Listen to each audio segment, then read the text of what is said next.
Hello and namaste everyone.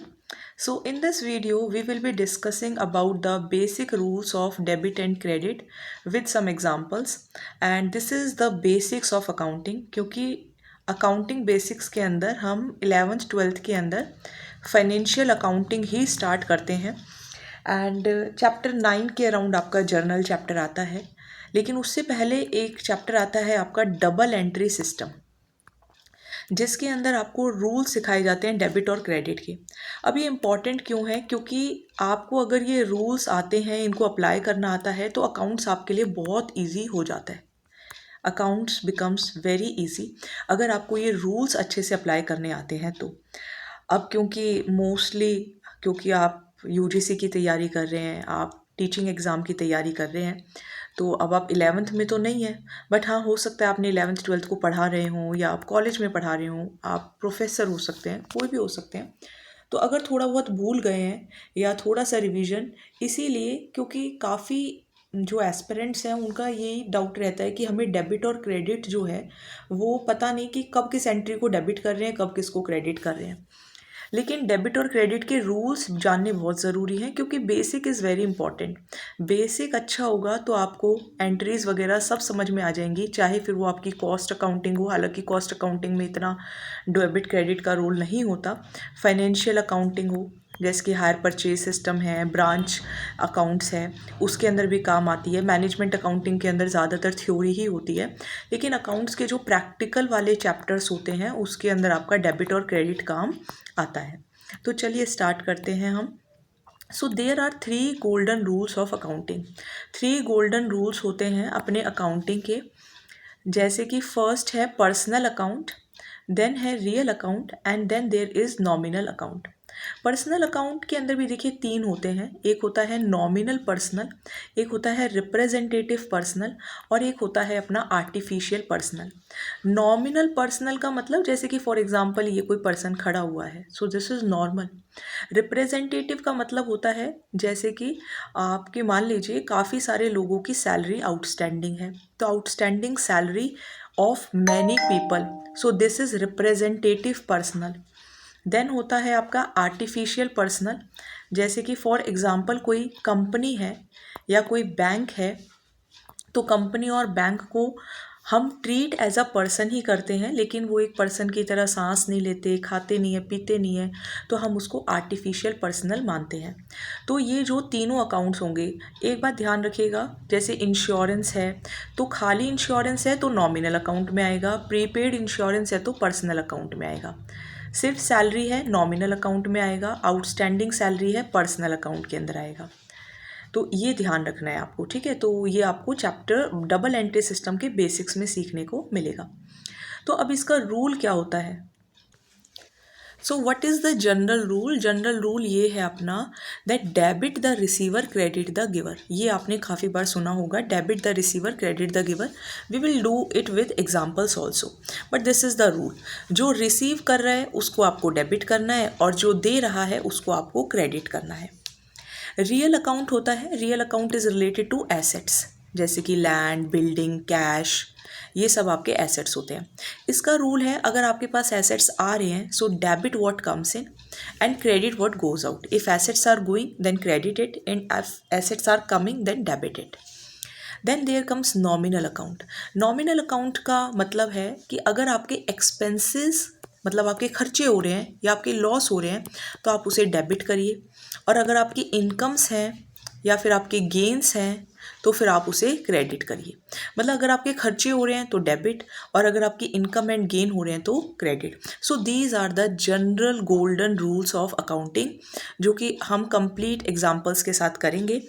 And yes this is very very important, क्योंकि आपका ये UGC net commerce में भी आते हैं इससे related questions, and obviously teaching exams में तो आएंगे ही आएंगे, because you are going to teach the students of class 11th and 12th, so they will ask you the general rules and the golden rules of accounting. चलिए, now first is personal account. तो personal account देखिए, आप एक example है आपके सामने, paid ₹5,000 to mister Sharma. आपने 5,000 रुपये मिस्टर शर्मा को पे किए। Now Mister Sharma is a personal account, ये पर्सनल अकाउंट है। और 5000 क्या है? कैश। कैश अपना क्या होता है? Cash is a real account. तो पहले तो आपको अकाउंट पहचानने आने चाहिए। अब आप पर्सनल अकाउंट का रूल क्या होता है? Debit the receiver, credit the giver. Now he is receiving, आप उसको पैसे पे कर रहे हो, so he is the receiver. So mister Sharma is the receiver, तो हम उसे क्या कर देंगे? डेबिट कर देंगे, मतलब मिस्टर शर्मा को डेबिट करना है। कैश आपके पास क्या है? Cash is the giver.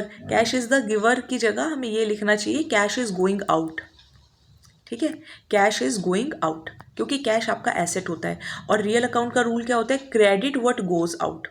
तो फिर हमें कैश अकाउंट को क्या करना चाहिए? क्रेडिट करना चाहिए। तो ये यहाँ पे गलती है कि गिवर नहीं आएगा, यहाँ पे आएगा cash what is going out. तो रियल अकाउंट का रूल लगेगा। तो यानी कि आपकी एंट्री क्या हो जाएगी? Now Mister Sharma is the receiver, तो मिस्टर शर्मा डेबिट। अब वही हम अकाउंट नहीं लिखते हैं, Mister Sharma to cash account. यहाँ पे भी आ जाएंगे 5000 और यहाँ पे भी आ जाएंगे 5000। तो ये आपकी एंट्री हो गई। Now this is the personal account example. नहीं समझ में आया हो तो आप कमेंट सेक्शन के अंदर लिखिएगा।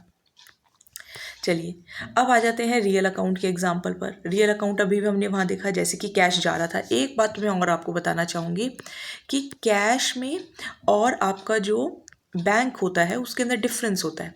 कैश आप ट्रीट करते हो एज अ एसेट, कैश को हम एसेट की तरह ट्रीट करते हैं, जबकि बैंक को हम पर्सनल अकाउंट की तरह ट्रीट करते हैं।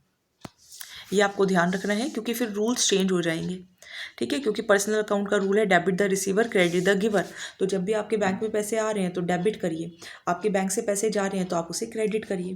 कैश के अंदर अगर आपके पास कैश आ रहा है तो आप उसे डेबिट करिए, और आपके पास से कैश जा रहा है तो आप उसे क्रेडिट करिए। तो इसका रूल है debit the receiver, credit the giver, and इसका रूल है debit what comes in, credit what goes out.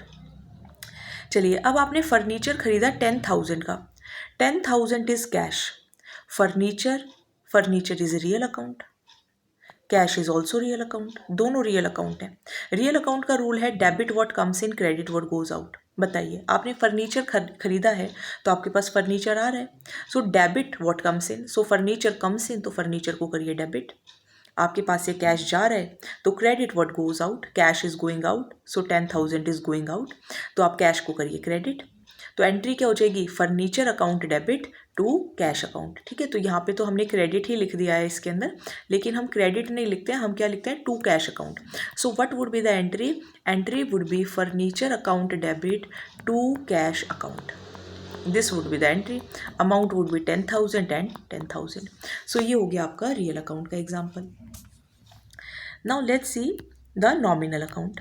Nominal account का रूल होता है आपका debit all expenses and losses, credit all incomes and gains.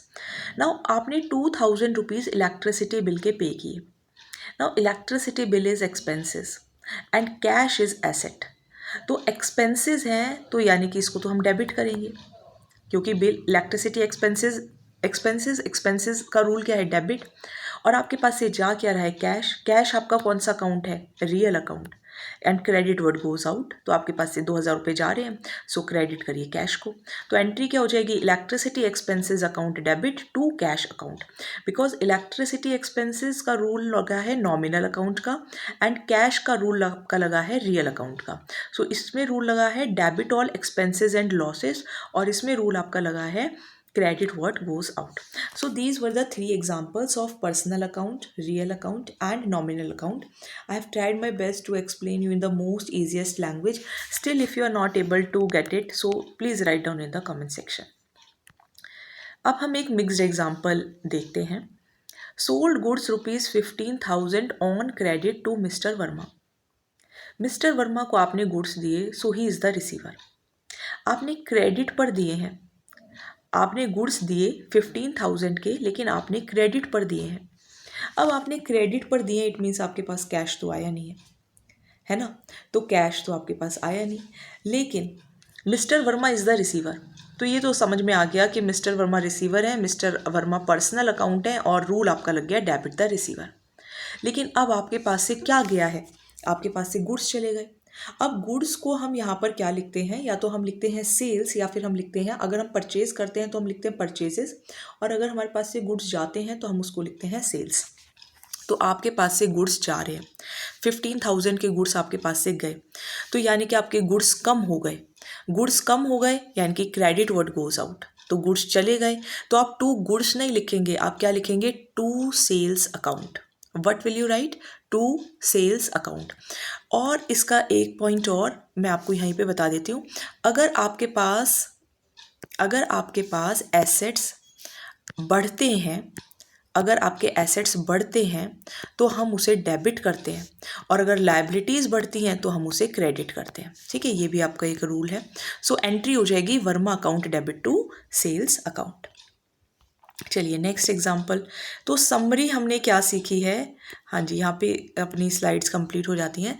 Summary ये है, ये आप थोड़ा सा अब रट सकते हैं, जिसको रूल्स याद नहीं रहते तो वो थोड़ा सा रट सकता है।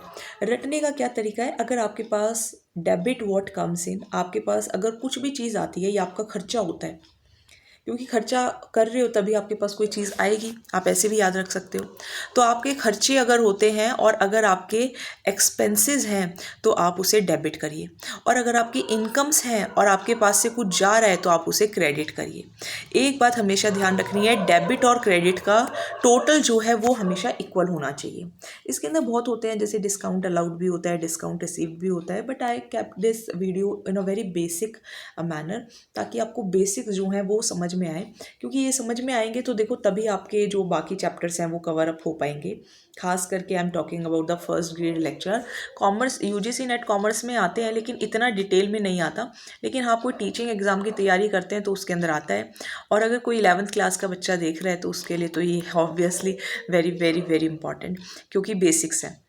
चलिए, तो वीडियो अपनी कंप्लीट हो जाती है यहाँ पर, एंड आई होप आपको समझ आई होगी। कोई डाउट रह जाता है तो आप ज़रूर कमेंट सेक्शन के अंदर लिखिएगा। अकाउंट्स बहुत इंटरेस्टिंग सब्जेक्ट है, अगर हमें समझ में आता है तो it is totally like maths. अगर आपको समझ में आएगा तो बहुत आसान है, और समझ में नहीं आता है तो फिर ये लगता है क्या कर रहे हैं, क्या डेबिट है, क्या क्रेडिट है। चलिए, so thank you so much. Like करिए वीडियो को, शेयर ज़रूर करिए, and don't forget to subscribe the channel. Thank you.